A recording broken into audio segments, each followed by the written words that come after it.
Hi, welcome to week one. And as you know, if you've gone through your syllabus and are looking at the agenda, we are going to be looking at process standards and the principles outlined in the NCTM. And I hope you've already gone through their page and looked at all the different things that are there. It can be overwhelming because there is a lot of information and many resources. And I wanted to share two resources with you that I just have in my personal library that I refer to. In fact, one of them I just keep in my teacher bag and use it as I'm developing lessons because I'm teaching sixth grade right now. I refer to fifth grade standards as well as seventh grade to see where I can revisit or build or use from previous skills. This week's focus is primarily on, as I said, the mathematical standards and curricular objectives. And if you go to the Oxford Dictionary, the word standards etymology will tell you that it's a Roman word, I believe. I may be wrong on that, but it's talking about a flag being flown on a battlefield, and it's to rally the troops. Of course, that definition has changed a little bit over the years in the way that we use it. And one of the first books, and if you look on the below where this video link is, you'll see a picture of the book and the ISBN number if you're interested in ordering it. But it is, see if I can get in front of the camera, Curriculum Issues in an Era of Common Core State Standards for Math. And you can tell by the title why I found this to be super important. But this is what the authors have to say about standards, and I found it to be very interesting. And it says, over the time, the term standard evolved in two ways. First, instead of referring to a king's authority, it came to mean a consensus among experts. And you can see how that relates to education and the way that curriculum standards and different objectives are evolved or are created and adapt to the needs of whatever the society deems appropriate. Second, it evolved to mean improved technical specifications that promote efficiency and make measures of that efficiency easier. So you can start to see how the word standard is beginning to sound a little bit closer to what we consider the word standards to mean. Standards in education serve two similar purposes. They express a consensus among experts of what to teach and when to teach it, and they make measuring students' proficiency easier through assessments. And that was on page 3 of chapter 1 of the book I just showed you. And it's just important to understand how standards have evolved and how they are continuing to evolve. We now use standards for a baseline to ensure rigor and equity in education. Jerry Confrey, who is one of the authors in the book I just mentioned, provided a multi-layered definition of standards in a previous publication of his.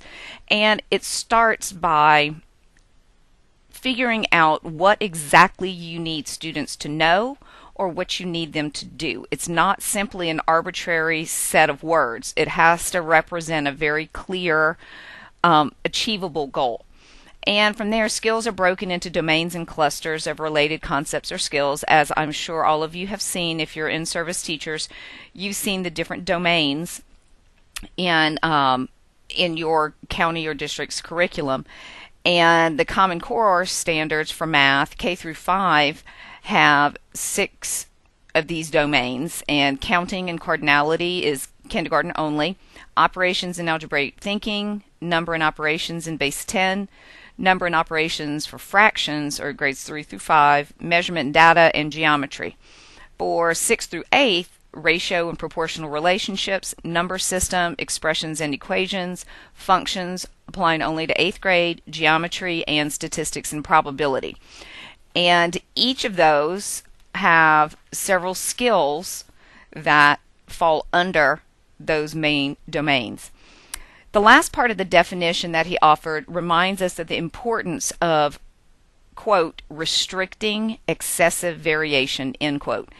And variation shouldn't be the objectives. It should be the ways in which we teach the material or the skills or the concepts to our students and in our classrooms. So the strategy can vary, and through differentiation, through technology, through whatever means deemed appropriate for your group of students. But ultimately, we should all reach the end goal if we're teaching the same grade level. NCTM also has another publication called Curriculum Focal Points, and it's this one, and I'll have a picture of it as well in the thread where you found this link with ISBN number. And this is the book that I keep, and if you could see it, you'd see that it's well worn, and I keep it turned to the page that has the skills. And if you look at it, it tells you which skills are in which grade level, where they repeat, where they start. So it's a great vertical alignment measure. What should they have come into 6th grade or 7th grade or 3rd grade? What standards or what skills should they have mastered before they come into your classroom? And also, what should they have when they leave your classroom? And the purpose of it is to direct teachers and prioritize concepts and the learning process. And it, for me, the way that I read it, and you may have a different opinion if you decide to explore this book, but it's looking to make math cohesive within and between grade levels. And as someone who's taught in the middle school, across all 3 grade levels, some years simultaneously, and it's super important. And if we're all on the same page, we all end up saving time, and the kids have fewer gaps, and there's much more mastery. The authors also mention a comprehensive math experience, and that it would contribute to career path success. So it's not just a matter of getting through a grade to get to the next grade. It's about building this foundation for professional success as adults, which is an interesting approach, because normally we're very focused on K through 12, or just getting out of elementary, or just getting out of middle school, and so on. So it's another approach to looking at the big picture of math. Take a moment just to think what that would look like. What would success in mathematical terms look like in a career path? What should kids who will be members of the workforce, what would it look like? What does that look like? What is your part at your grade level to help make sure that happens? And I would argue this approach could increase productive, keyword, productive dialogue vertically and within grade levels. And by that I mean teachers. And knowing how to weave a big mathematical picture by placing concepts together while you're building foundational skills, along with getting kids to think, to struggle, to know that it's okay if you don't get it right the first time. And I think it's hard for us as teachers to work around that. We want kids to be able to get to a nice clean answer in that class period. But sometimes we need to let them struggle with a concept and let them wrestle with it. And that's going to help them continue to grow. And if we're doing all of these things, that's going to help us with our limited times and resources. And we as math educators have to figure out how to work proactively rather than reactively. And a lot of education, of course, is reactive, and because you just never really know what kids are going to be able to do, because maturation and getting older have a lot of things to do with it. There is a place for review, of course, even reteaching. However, you want to try to minimize those and see if the reviewing and reteaching can exist within a new context or with a different purpose. For example, in a recent lesson about volume, students got the problem wrong because they didn't remember how to multiply and manipulate fractions. They knew exactly how to find volume, they knew what it represented, but it was a previous skill that stopped them from getting the answer correct. And so I was able to reinforce the skill as a mini lesson without stopping the progress we're making about volume and capacity. Additionally, the use of formative assessments, these can be something as simple as students putting a little stick with their name on it in a pocket that says, I got it, I need help, no clue, or whatever variation. It could be a task that they complete, and the level to which it's completed, helps you know what group they should be in. It could be a little ticket out the door. It could be an actual something that really looks like a test where they're answering specific questions. There's so many things that you could do to get information. And so this helps you minimize learning gaps because students get caught up along the way, not until after they've failed the unit test or failed the 9 weeks or the semester or whatever the grading period might be. The book Focal Points, also using those, helps support the process standards and the Common Core. What they're talking about and what I'm mentioning, the reason I'm mentioning it, they're not learning objectives. It's areas of importance to help guide your rigor, your assessment, and help you remember how students learn math. And Focal Points fine tune or help us target that laundry list of things that we have to cover. As you know, looking at the full year curriculum is so overwhelming. How many days do we have to do it? And then let's count out fire drills and the kids who are absent and the ones that move in and move out and all of those things. So using the focal points, it helps with us collecting data informally or formally, and it helps us contribute to the body of knowledge around Common Core or any curriculum development. So it keeps those things as living documents.